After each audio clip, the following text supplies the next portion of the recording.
welcome back again. This is another session of ASIFA South live streaming. And today we're going to be doing the third part of hacking the art tests. Previous to this, we already had a discussion about art tests for storyboarding with Mark Simons. And we had one with Jenna Sona, animation director at Floyd County, about the different types of art tests available. And today, our special guest and in our last installment about art tests is Jason Schwartz. And Jason Schwartz is an animation director who has directed a lot of things in his own rights and also at Bento Box.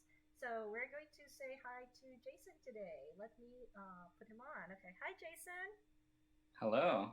Am I Hi. there, Yes, Mark? Jason. It's here. Okay, they say it's a little bit quiet, so let me turn on my sound a little bit more first. Is this a little bit better? I hope the sound is working a little bit better. Okay. Turn on my mic. Loud. Okay.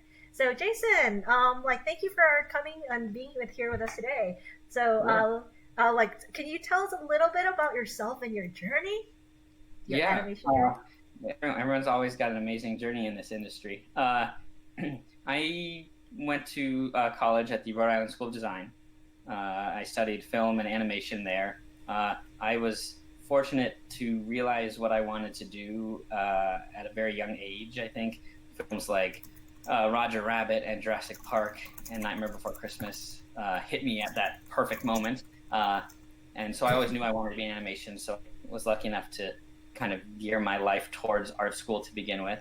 So I did 4 years at RISD in the freezing cold, graduated there with a degree in film, and then wanted to go somewhere warmer.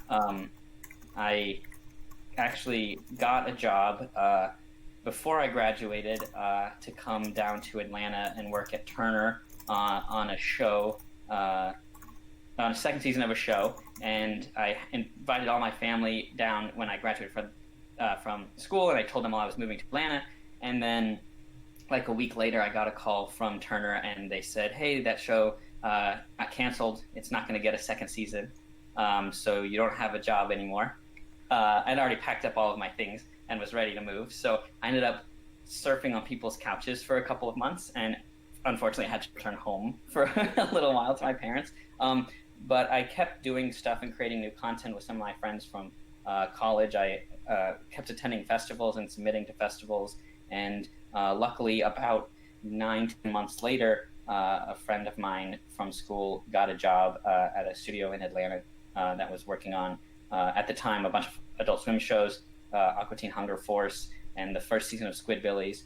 And they were starting a new show called Freak Show on Comedy Central.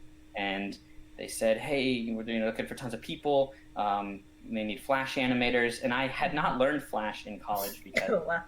I was just like, I'm old enough that the digital transition was happening while I was in school, so nobody was teaching it yet because none of the teachers had used it professionally, and nobody really knew what was going on. If they're watching this, they may be sad to hear me say that. Luckily for me, in the 9-10 months that I was unemployed after school, my friends and I had just started using Flash. So company actually called me and offered me a job, and they said, "Hey, we're using Harmony for this production. Have you ever used that?" I said no. They said, "No problem. Come down. We're going to teach everybody." And then next week they called me and said, "Hey, I'm not using Harmony anymore. We're using Flash. Do you know Flash?" And I sort of maybe bent the truth with how much I knew it, and told them I did. And I came down. That was for a 9-month contract on that show. That show was intense. It was a complete roller coaster, but it was amazing because I met a ton of amazing people and got thrust into doing everything. My first was hired as an animator, but they didn't have a computer for me, so I started doing character designs on paper. That was a strange twist right at the beginning. Wow. But after that show ended, I ended up working on Squidbillies for a couple of years and Aqua Teen Hunger Force, as well as a number of other Adult Swim pilots and shorts and a couple other shows. And then I actually started my own telecommuting studio. I left that job to do this work. We worked mainly on social media games, Facebook stuff. We worked with Marvel and ESPN and Disney, a couple other things. We did a couple commercials for McDonald's and things like that. So that was at our biggest, there was about 10 of us. Wow. we were all over the country. That's awesome. So I was kind of leading the charge, here from Atlanta. And that was interesting because I kind of I had become a lead animator on Squidbillies and kind of done that work. And then when I left and was doing my own company, I had to become a producer, and a director. That's tiring. Yeah. So it was a lot to learn on my own really quickly, but I did that work for a number of years, and then I kind of realized I personally didn't have the interest in continuing to do the social media games, and I really missed doing narrative animation. So I got lucky in that another company down here, Floyd County, was starting up a new Flash production, and they didn't really have a Flash pipeline in order. So I helped kind of build that as a consultant, and then ended up coming in as the lead animator on a show called Unsupervised for FX. And I worked there on that production. And then I got a call from my old boss, and he was like, "Hey, I'm actually starting up a new studio called Bento Box here in Atlanta, and they have a studio in LA already, and they do Bob's Burgers, and they want to build a whole new pipeline using Harmony again, which was the software that we had tried to use years before and were unable to figure out." And I was really excited about the challenge of trying to start something from the ground up and build a new team with new software and see how that worked. So my boss started the studio. I joined him. He was very kind and hired all of my employees if they wanted to move back to Atlanta or come here, and they all got jobs. And I've been working at Bento Box as a director for 7+ years. Whoa, 7 years? It's been a long time. We started with IFC, a show on IFC called Out There. We did 3 seasons of The Awesomes. More recently, we worked on Laser Wolf for Cartoon Network and Paradise PD for Netflix. And we're working on a show called Hoops for Netflix right now as well. I think Hoops and Paradise PD keeps coming up again. Yeah. So I guess that's kind of me in a nutshell. I've kind of been fortunate enough to play, a number of different roles as I've been going. And now it's been over a decade in Atlanta, mostly employed. And so I'd say my 9-month contract turned out pretty well. That sounds awesome. I think for most people who don't know, they when they first get into before they get into the industry, sometimes they might think oh, animation is always a full-time job, which is not all. Look at that face. If you think about it, it's like television animation is like any other television show. Writers have breaks. It's more like a school year schedule. People hiatus. Don't create new content all year long. So in between seasons, there's always downtime on whatever production you're on. Yeah. So let's get into the first question, and one of the questions that a lot of people like to ask first. Before we even approach ArtTest, how do they get an ArtTest? Yeah, that is a great question. That is a fantastic question. One thing that I tell everybody who's in school or coming out of school or even just looking for a new job in the industry is we are lucky enough to be in a time where it's very easy to find artists or studios that you personally connect to or you personally like. You can go online and you can find my contact information if you're interested in the kind of work that I do. And oh no, you've opened a can of worms. But my point being, find the studios that you love or that you're interested in working with and follow them. Whether it's on Instagram or Facebook or through their website. Keep alert. They're not looking for you. You know what I mean? Like there's so many people that are going to be bombarding them. Follow them. Try to find specific creators or specific artists that you like, and start to follow them and see what they're doing. And I don't think there's anything wrong with personally approaching an individual with an email, a respectful, concise email, and I always say, don't ever send the email, I want a job. This is what how do I get a job? But again, if you're searching the right people, this is somebody you're interested in. So you probably have a lot of questions for them beyond how do I get a job? What's your process? I love this piece that you did. Where was your head at with this? How do you approach whatever? Little known fact, people usually like to talk about themselves. Oh, definitely. I'm doing right now. So if you can open a door, as a human being, as opposed to just being a vessel to get a job, yes. that's always great to do. And be courteous to say, hey, I love your work. Ask a couple questions. Say, I'm also in the business, or I'm looking for work. Would you mind taking a look at my work or reviewing my portfolio?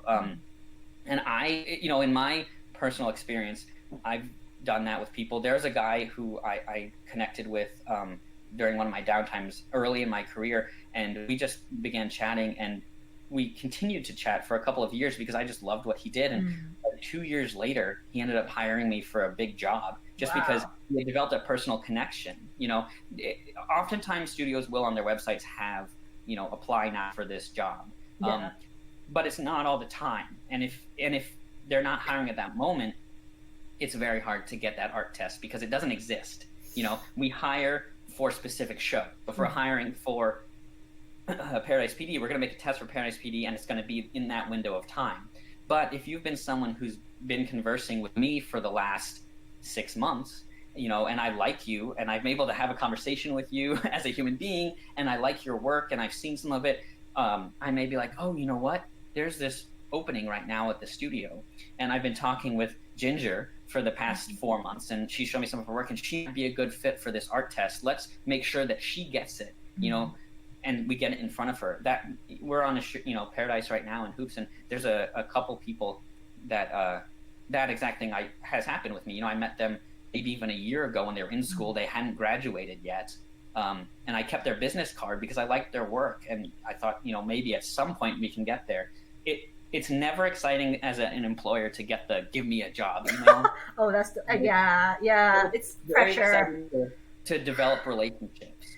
And then the follow-up question I always get to this is, well, so I've talked to you, or I've sent you an email, but I haven't heard anything back. When can I write you again? Or when is it okay to talk to you again? And every so often is fine. I wouldn't hound somebody weekly, but I always say the key time to do it, and the time you don't want to miss, is when you've got something new to show. If I talk to you and a month later you send me another email and you send me a link to your website and it has the exact same stuff that I already looked at, I'm not going to be super impressed because I don't think you're doing anything, which may not be true, but it appears that you're doing the same stuff. But if you write me and then 3 months later you say, hey, Jason, check out, I've been working on this animatic. I really liked what you said about my work originally, and I've, explored this now. What do you think? I can't tell you that there's a number of people at our studio now that's how they got in with me personally, just because they've shown me their growth as an artist. They've been able to communicate with me. They've shown interest in specifically what Bento Box does. The worst thing you can do is go to a portfolio fair or something and just be like, so what is this job? What does my God. do? Or what do you do? Or what is this about? And it's like, you got to do your research and find people you like. If you just desperately want a job and you're willing to take anything, you're going to be miserable. If you love Studio Ghibli, I mean, that's a hard one, but write those people. If you love Bento Box, write those people. If you love Disney, write those people. On that note that you mentioned, I was like, we had one of our interns and stuff that was applying for a job, and then it's my friend hit me up because they know Asifa, and they're like, we just wanted to let you know, one of these people have their portfolio is really great, but during the interview they don't even know what we do, and that's why we turned them down. And I was like, oh man, missed opportunities. Yeah, I mean, it's a lot about your talent, for sure, but it's also about your ability to communicate. And I know that's hard, especially for a lot of artists, but you have to be confident enough in yourself to have those conversations. Another thing, even like this, if you get past that first barrier, oftentimes you get the art test, and say you get approved or whatever on the art test from the side, you usually have an interview.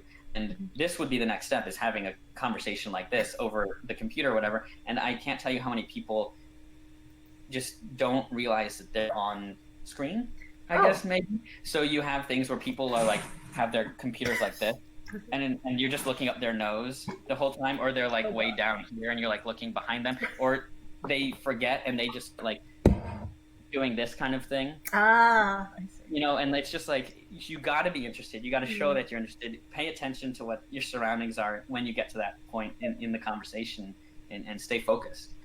Oh man, yeah, that these are really good comments, by the way, because I think from the other side, sometimes people are like, oh, art test is all about the skills. I mean, like, I think skill is like a base level to get the art test, but on the other part of it is like that proactiveness. Because I know that I've like personally myself, I've hired a lot of people as a contractor when they show me like, like they keep posting out their stuff, they're taking good criticisms and things like that as well too.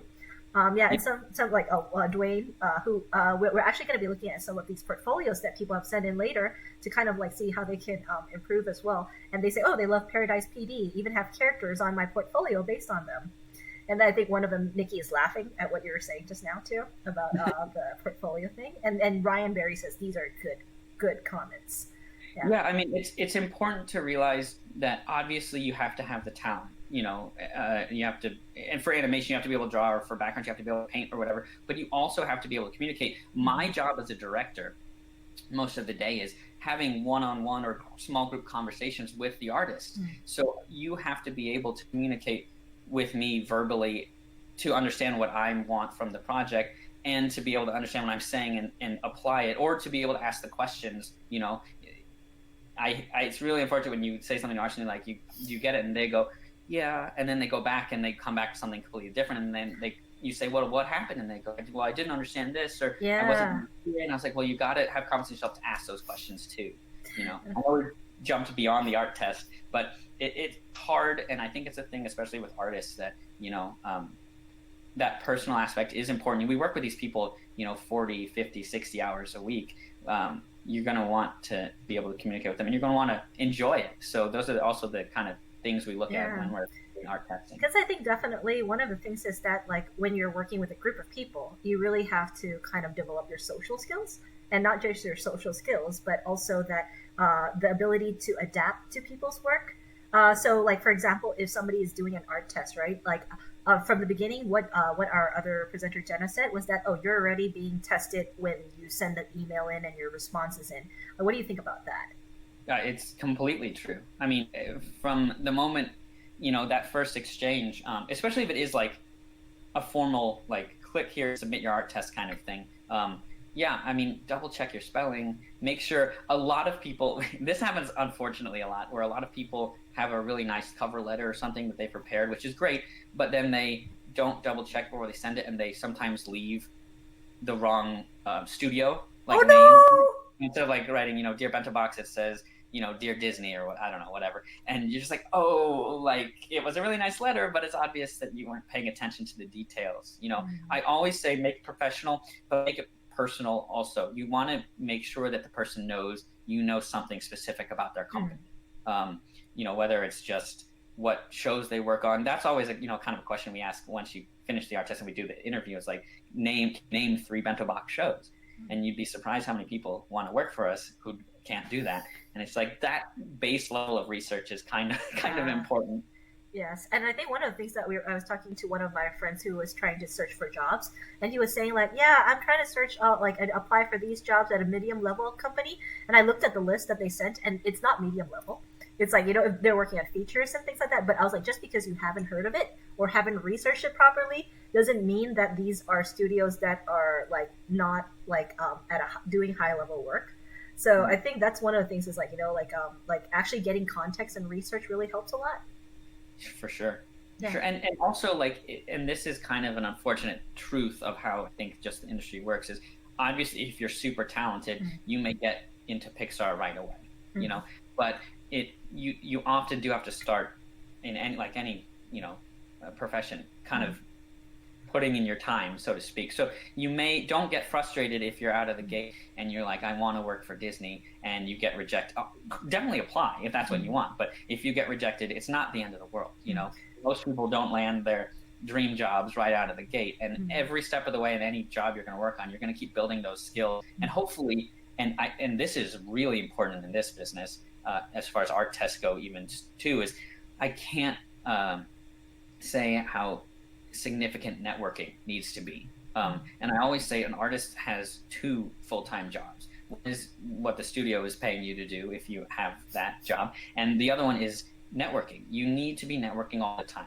And like Ginger, you said, there's down times in this business, and when those times are coming, if you're working in a studio, that's coming. So that's the time you need to be looking for new art tests. That's the time you need to be writing those emails to those contacts that you've made and double check, hey, I know I've been talking for a while. I have 2 months left on my contract. Anything going on your end of things? That is how I even have gotten most of my jobs, is the networking side. The art test is great. The best way to get the art test is to make those connections, because like, even my first job, I got the opportunity to take the test because I knew someone who had just gotten hired, and he was like, "Hey, you're looking for people. I know this other guy." And I think the other thing is, do you appreciate it, or do you think it's it's okay that like if they did an art test, they didn't get a job, but then they're like, you know what, let me take another pass at it and resubmit it or anything like that? Yeah, that's a great question. I like when that happens if I see progress, and we do that. There have been a number of cases where people, turn it in for whatever reason. They say, I know I can do better. Can you give me another shot? And, usually we let them. And my own opinion, not speaking for any studio, is I feel if we're going to ask an artist to take an art test, it's usually not paid. And so if they're willing to take their time to do it again because they think they can do it better, I'm fine with that. Oftentimes you get thrown into an art test, and usually when you prepare for it, when you're taking a test, you have something to prepare for it. Obviously, we've been working on our skills, and we've gone to school, or we've taught ourselves, or whatever, and so we know the basics. But you don't really know what that art test is going to be. And usually they're timed also, just because we need you to get it back so we can make decisions to keep things moving. Because you need to hire, right? Yeah, but so sometimes you can get thrown for a loop, or something comes up and whatever. I often think retesting is okay. Now, if you retest and there's no improvement, I'm probably not gonna want you to do it again. And I don't think we've ever done a third, test. But the other thing too is, and even more to retesting is, if we're hiring for one project and you don't get the job, you just may not be right for that specific project. But if you then see that we're hiring for another project, definitely try the test again, because I know I can't draw in every style or every specific show, and you may just not be a perfect fit at that moment. Yeah. So let's take a look at some of the portfolios that people have sent us. And I was like, I'm not going to try to be mean, but we do want comments that will actually help people as well too. So Jason, would you mind presenting your screen and showing us? So we have 4 portfolios today that we might want to look through, and maybe we can see how they can be improved, or if you think they would actually get an art test or close to it. Sure. Let's make sure. Yeah, and thanks to the people who have submitted the portfolios in as well too. I know you guys are very brave. It's always good to get feedback, and I think taking criticism is one of the things that helps you become a better artist as well. Do you see my screen? Right now, I think we do. Let me check.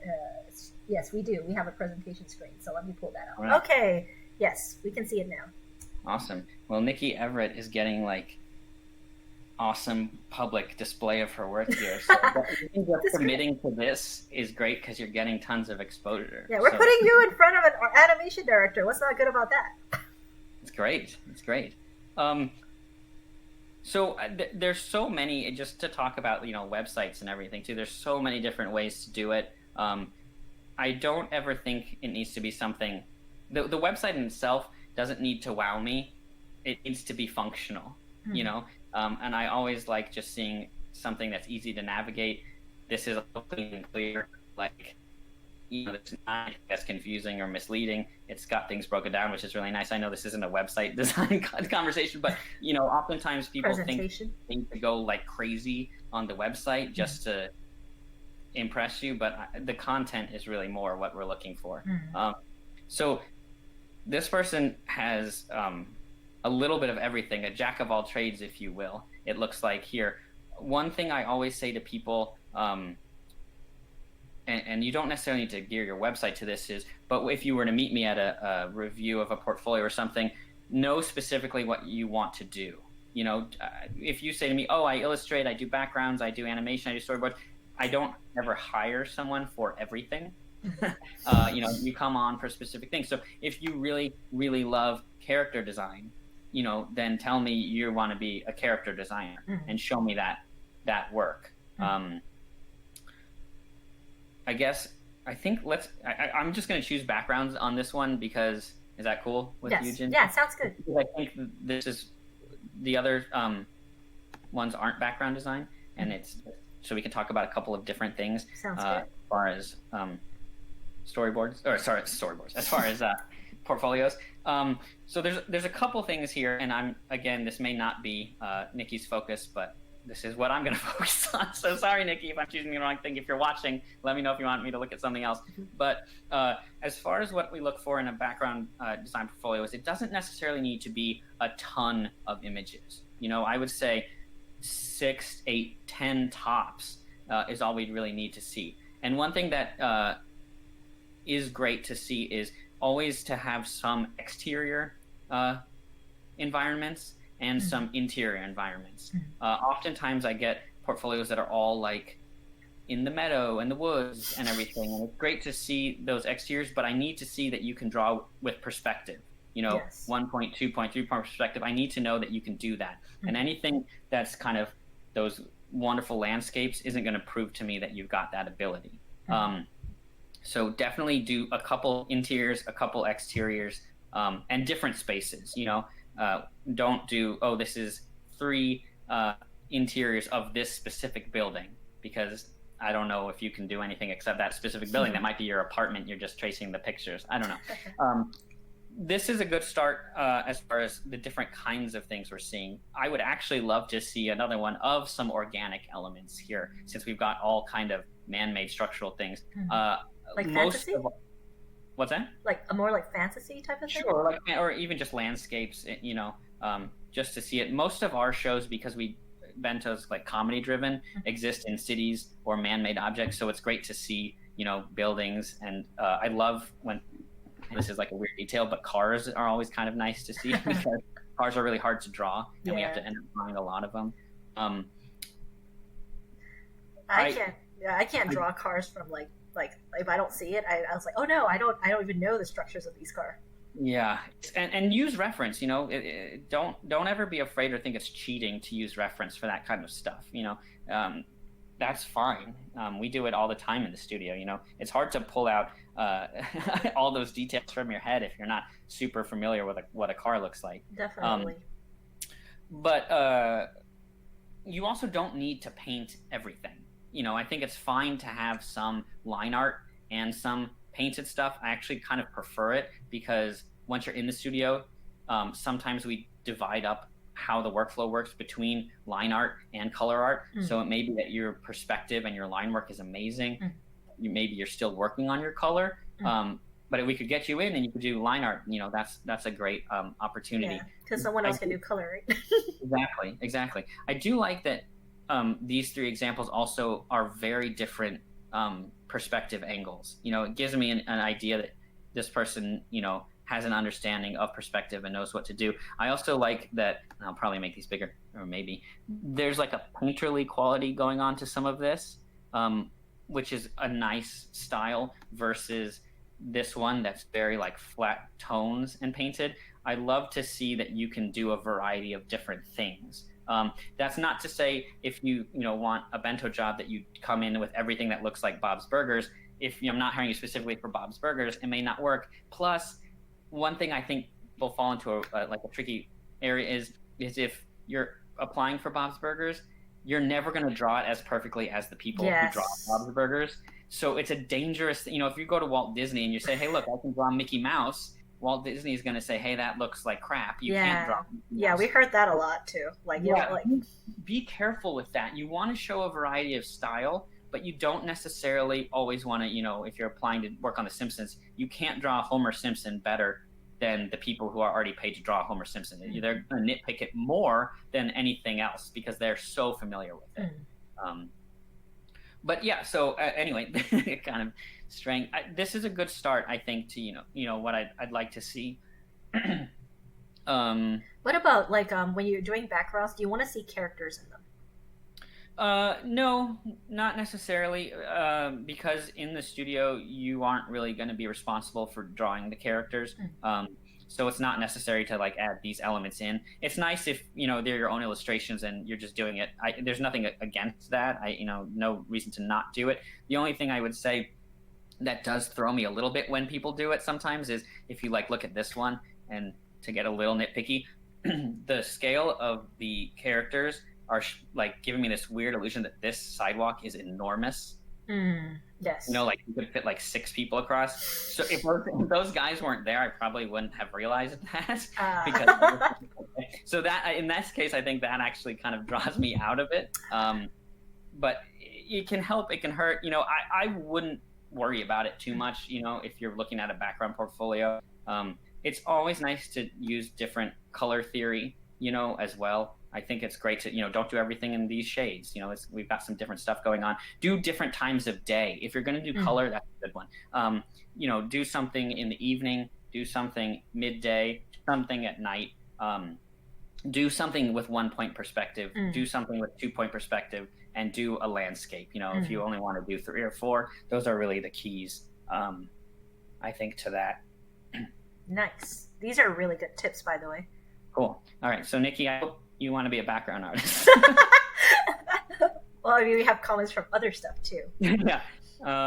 William. So William has a lot of things going on here. It looks like some Viz Dev stuff. I like that. I don't know. ArtStation is like pretty hip now, right? I don't understand the internet, so I apologize. This kind of stuff is great. These kind of sheets, if you're, this is obviously kind of more intense than what a normal bento show looks like, but seeing this level of detail, this level of rendering is really, really nice. The layout on the page is really nice too. I hate when this happens on a website, sorry, because this is moving and now all I want to do is watch it advertisement instead of looking at my artwork. I think you can close it with a little X. Yeah, I just don't know how to do it. Okay. Well, I'm not sure. I could be wrong. Okay, I was wrong. Yeah, again, this is an illustration kind of portfolio. The motorcycles are pretty nice. The renderings are great. The character designs are fun. I think. Let's go back to that big page.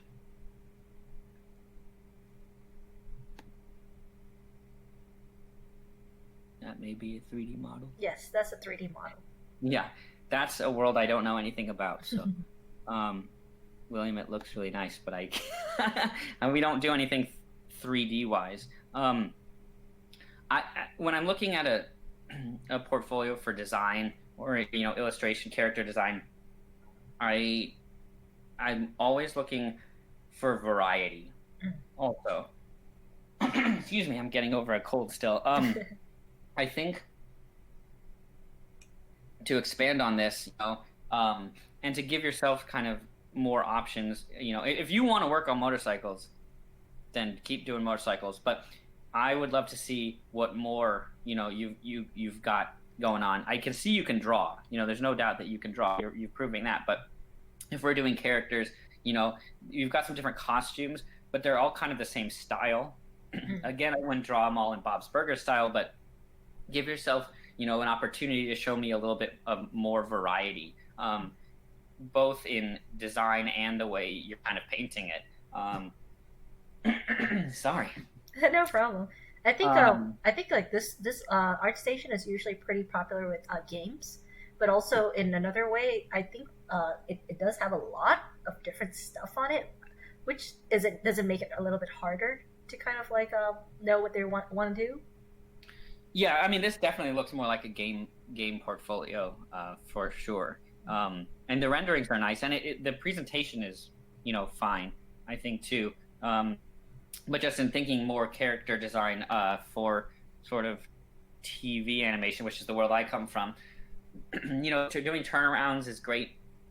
Being able to see a character from different views is always really nice to see. I like that we've given this character a pose that has a little bit of personality to it. I know there's always back and forth about like, do I draw the character in the T pose so you can see the design and everything? I think it's a disservice in your portfolio to do that. because you can get much more personality across, by adjusting the weight of the hips, giving her a tilt to the head, any kind of gesture. Now, I wouldn't go crazy, with that either and do some kind of super weird pose, but a hint of a personality is always going to bring your character additional life. It's going to make the illustration, I think, more effective to get your point across as far as a design. Yeah. James Nethery says hi, Jason. Who did? James Nethery. Oh, James. Yeah. Hi, James. Yeah, so James also works at the studio. James is interrupting me now, just like he does at work. Oh, snap. Snap, James.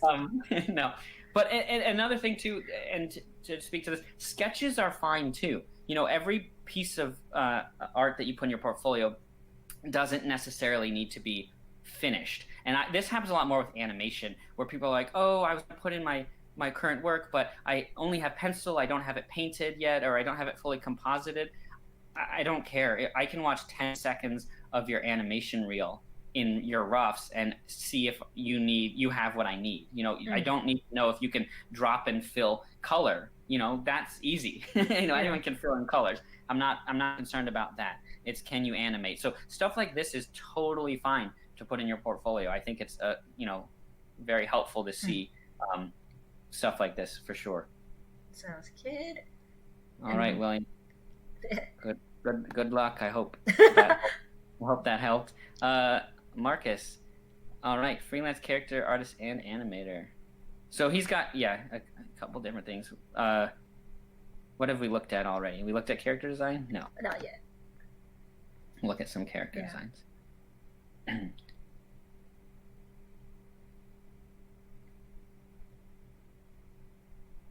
So again, just as far as layout goes, I would see if we can.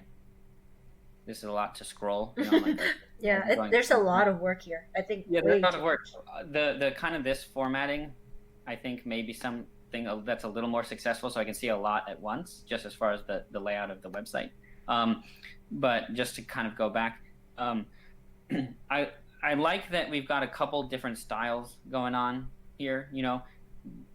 With these couple characters, look like they could exist in the same world. This one as well. Then here we got a couple characters that are clearly from, well, at least I think, maybe not clearly. I think they're from sort of established properties. Like Gumball. Which again is kind of that maybe advantage, maybe pitfall that we talked about before. Is this character drawn exactly like the people who are hiring you to do this character, how they want it? Usually not. So I kind of would avoid those kind of things. Now, if you're just showing it as a page of gestures, that's great. That's not usually something we look for in a character design portfolio, because these poses are usually left to animators. So expressions and designs like this and usually go on the animation side of things, not the design stuff.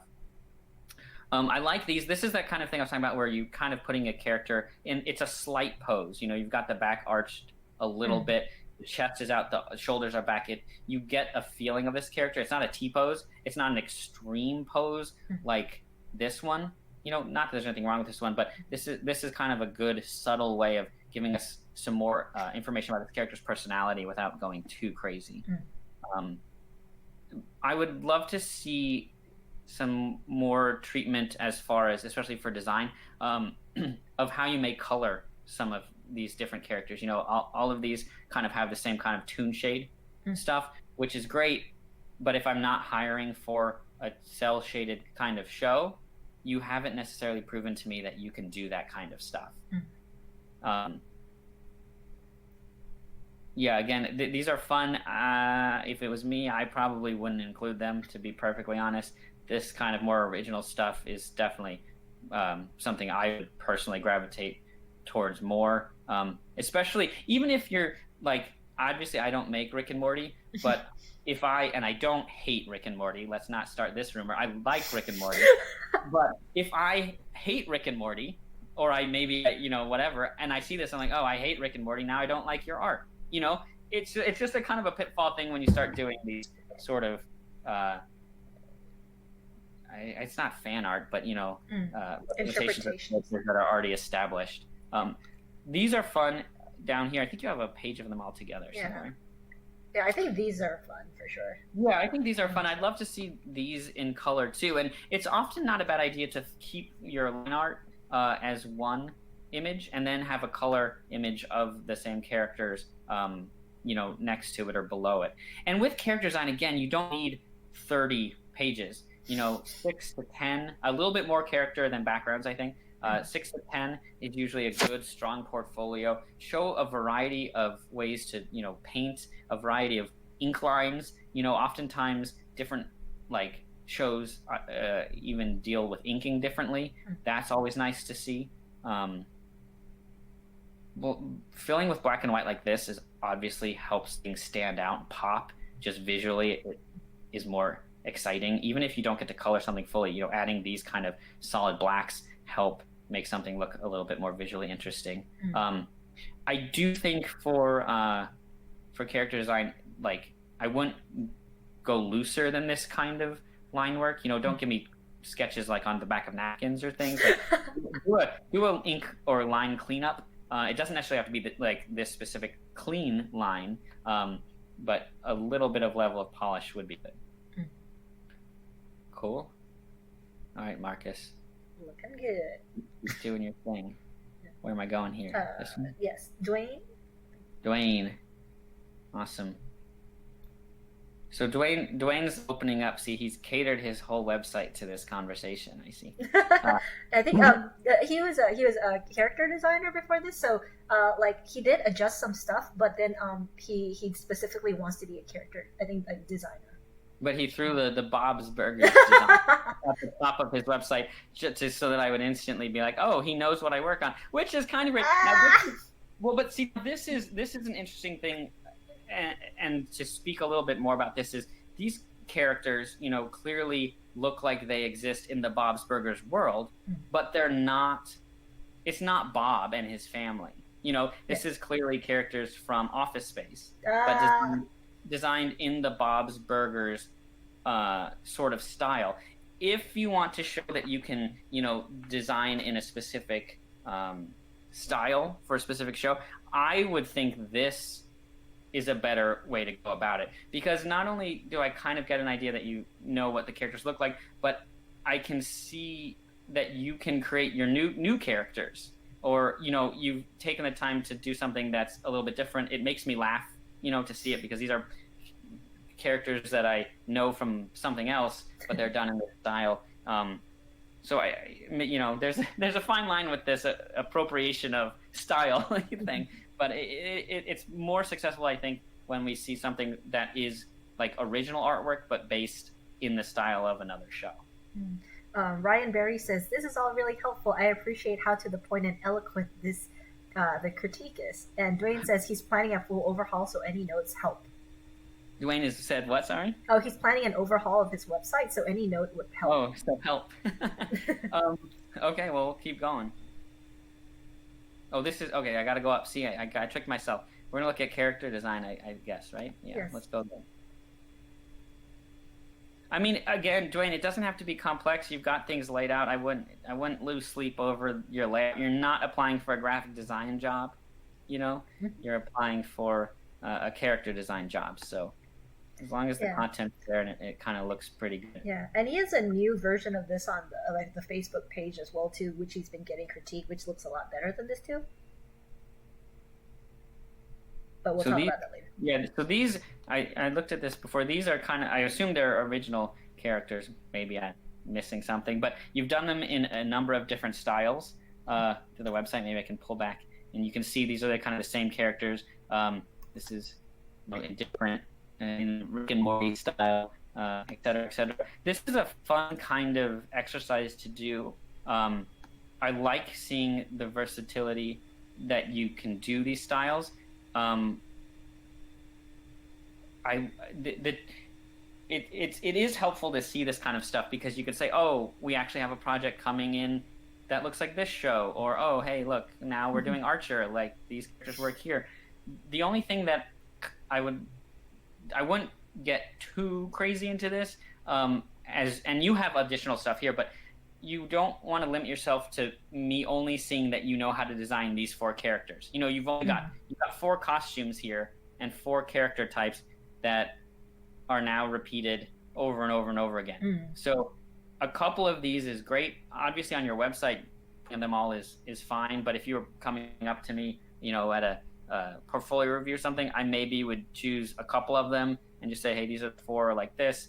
But then let's get down to the stuff where you can see that, hey, I can actually draw lots of different costumes and lots of different characters, in, you know, lots of different color palettes and things like that. So this is a great exercise, and it does prove to me, you know, you're versatile, but it doesn't necessarily always have to be the same 4 characters, I guess is the point. But I love seeing these different kinds of things because, again, it's rare that I'm gonna hire you to make a show in your style. You know what I mean? Like, yes. If this is how you draw, Dwayne, every day, it's great, but you're probably gonna come in on a show that already has a style. So being able to see that you can take, you know, your abilities and do a multitude of different variations of style is great. I just would not caution you, but would say to everyone, you know, make sure you have something like this where, or, you know, it's very different than what we saw before. These are different characters, again, different. These look like they're right out of Paradise PD. This looks like it's definitely the next street over. Yeah, he said he loves Paradise PD. I mean, these are really fun because you get a ton of information and personality out of each one of these characters immediately. You know, and that's something that's really important when you're designing anything. Really, is somebody looks at something very quickly. There's a lot going on here with, you know, the way they're posed, the costumes, the facial features, you know, everything going on. There's a story behind each one of these characters that I kind of desperately want to know more about. These are my kind of people. But you know, that's really great to see. Oftentimes, you know, and that's why I also don't like the T-poses necessarily, because when you have everyone just kind of basic standing around, or they're all in like civilian clothes, you kind of lose that personality. Getting a character, you know, with a different kind of stance, this is great. You know, this kind of, again, small change. He's not in a crazy position or crazy pose, but there's a lot of personality going on here. You know, the construction lines are solid. It's nicely cleaned up. And then additionally, you showed me, hey, I can also do it from all the angles that you would need for animation. And this is really what we do as a character designer in the studio. This is basically what your task is. You know, we need to see what these characters look like from every angle. So it's great to see a couple of turnarounds. You don't need to do every character in your portfolio, you know, with a turnaround. It's not necessary. What about this kind of display? It's tricky because I would avoid it unless you're going to take the time to really track some of these things. Like if you look at his shoulders, they're moving up and down. Some of the tracking on some of the things is getting a little weird. Either spend the time to really nail that, or if you're not really going to worry about being an animator, I think the one page is fine for a character design portfolio. You've got, let's go back to this. Whoa, it got big. This is great to see because you're painting something differently. Different style, painterly style. Most of our shows do kind of have this cel-shaded look, but sometimes we want to explore other things. So showing us that you can render is really great as well. I like the grandma. The grandma's cute. Yeah, that's great. And these are fun too. Obviously, it's rare, I think, that you'd see a show that looks like this, but it shows your drawing skills, you know, and the characters. There's lots of character in each of these. So it's nice to see this kind of stuff as well. I think the thing is he has a lot of stuff. Yeah, yeah, there's a lot of stuff. And again, on your website, it's probably fine if you were presenting to me, 10 of them. Gear your portfolio. You know, if you're going to apply to Floyd County, this is probably more of what they're going to want to see than this. You know, each studio is going to be looking for something a little bit different, but it looks like these are your kind of process. I don't know that you need to include the sketches, really. I think, that's fine for you, but it's not something that really gives me a lot more information than the line work or the just the color. Life drawing too. These aren't really that, but doing a couple pages of life drawing, if you're a character designer, is also great to see, actually. Just to see how you deal with that, and how your skills are with that. But this is a lot of content. There's some nice stuff here for sure. So, if you looked at this portfolio, which stood out to most to you right now?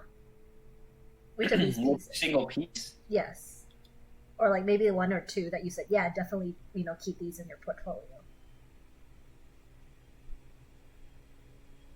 I mean, this one. I mean, you've got a bunch of. It's great to see humanoids.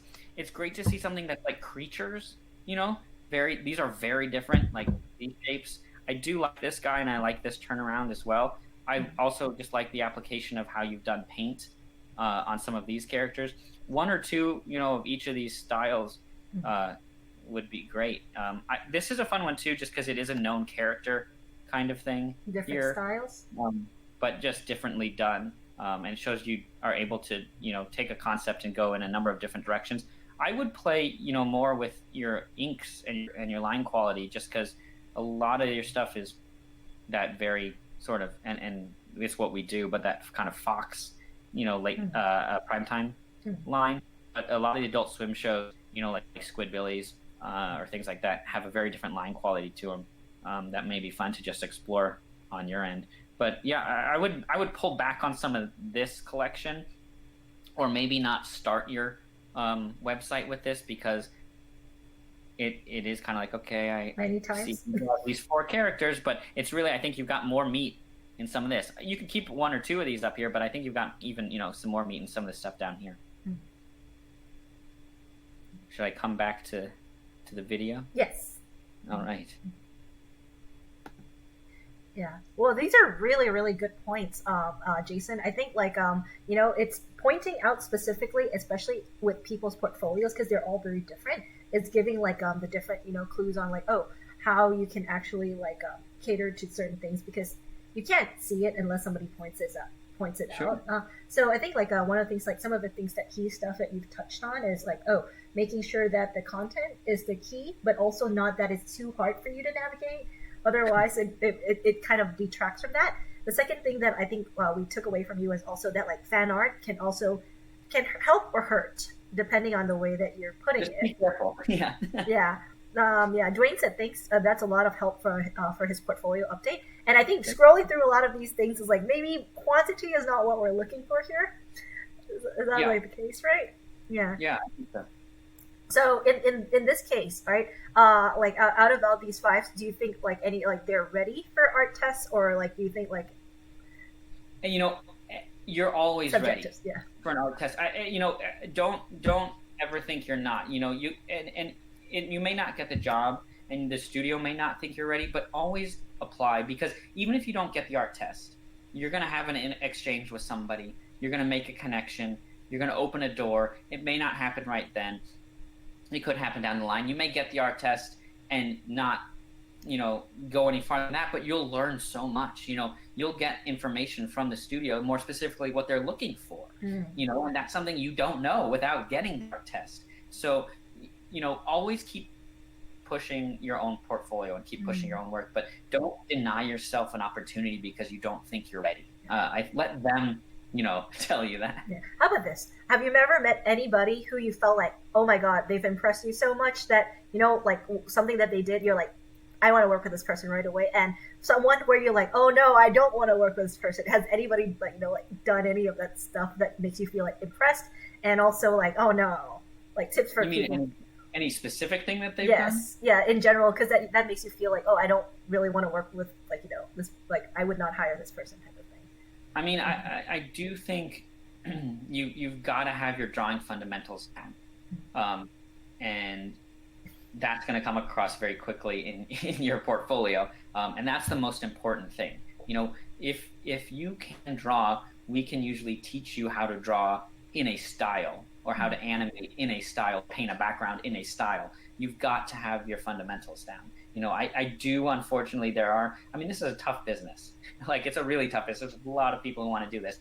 And from time to time, there are portfolios where you just see right out of the gate that the person needs more practice. And just the practice is the key. And I know that's probably what everybody tells you. And you're like, oh, well, this guy's got a job and he's telling me to practice. But it's true, you know, and it's hard. You've got to show me that you can draw, regardless if you're an animation, a character, or background designer. You know, drawing and painting is key. There are people that wow you right out of the gate, but we always test everybody anyway, because when you're in a studio setting, you know, there's this, and James will love me talking about this, but there's this, not a struggle, but there's this idea that we as creatives, I could spend 10 years on a painting, you know, but there are schedules and deadlines. So you could be the best painter, background painter I've ever seen, but if it takes you 12 hours to paint one background, it's not going to work out. You know, you have to be able to keep up with the speed of production, and production is going to force you to keep up. And so that's why everyone gets tested, because we want to have an exchange. We want to see your work specifically geared to what we're looking to hire you for, but we also want to make sure you can do it in a timely manner. So that's sort of the other thing, that as you're continuing to do your own work, set that kind of goal for yourself. You know, if I'm a background painter, I'm going to make sure I get this done in 2 hours or whatever. That's a tricky part of the business as well. You brought up a very interesting point, because I just mentioned that actually yesterday too, that you know, sometimes I also like people to work in passes, because first, you know, show me your roughs, then do the line, and then we can talk about the color or the texture. Because if the client doesn't like it, then we don't want to waste our time. You know, we've already done this big asset thing, and then suddenly they're like, you know what, we didn't want it like this as well too. So and if you do that in the studio too, the art test, usually you don't have the opportunity to show your process along the way, but being able to be, you know, quick about it and great stuff is kind of the key. Yeah, working in a setting, understanding it's a commercial piece of work, that somebody needs to approve it, and also the faster you go through layers of approvals, the faster you can get the stuff out. Definitely. Yeah. Well, thank you so much, Jason. And what this is always a little bit hard because it's kind of broad, but then do you have any tips, you know, if you were starting out in the industry, what you wanted to have known, and you know, just words of wisdom? Oh my gosh, we're gonna be here for another hour. Oh no, really? That's a long words of wisdom, not a paragraph of wisdom. Say it really slowly. No, I think, you know, like I sort of touched on before, and it's really as important as your skills is that networking aspect of this business. And you never know when someone you met years ago, you know, at an ASIFA function specifically, may be like, oh, I remember talking to so-and-so, and now there's this thing that's come up, and it's the way it happens. And, you know, there's even a number of companies in town in Atlanta that don't have websites and don't freely give art tests. And the only way they really hire is they say to the staff, hey, who do you know who you can vouch for that would be good in these positions? And if you're not networking and making those connections, it can be really hard. Now, the most important thing, though, that I will say about networking is it's not, and I said this too, networking is not give me a job. Networking is saying, hey, I recognize that you're a human being and we have similar and common interests. Can we discuss forming a relationship? And then maybe down the line, you'll give me a job. Definitely. Because, I mean, even if you work at a studio, it doesn't mean you're the one who can give people jobs as well, too. No, it's true. Yeah, for sure. Yeah. So once you know a group of people too, those people branch and get jobs at other places, and then those people branch and get jobs. And so by creating positive experiences with other people in the industry, you start to really build a network quickly.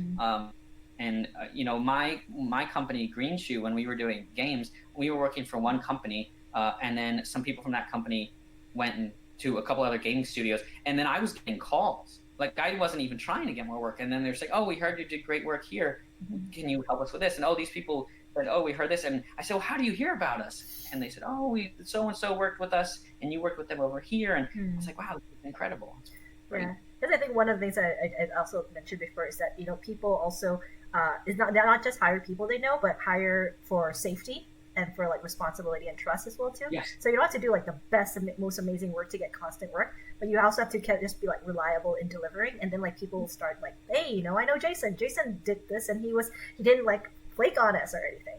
Yeah, delivery is the most important thing. Yeah. Beyond skill, beyond anything, you have to deliver. If you get that job, you have to deliver on time. Yeah. Well, thank you so much, Jason. I think this is a really, really very insightful, very wonderful, and like you're such a great speaker, and you really nailed down like specific points that I think like people can usually use to help with their portfolio.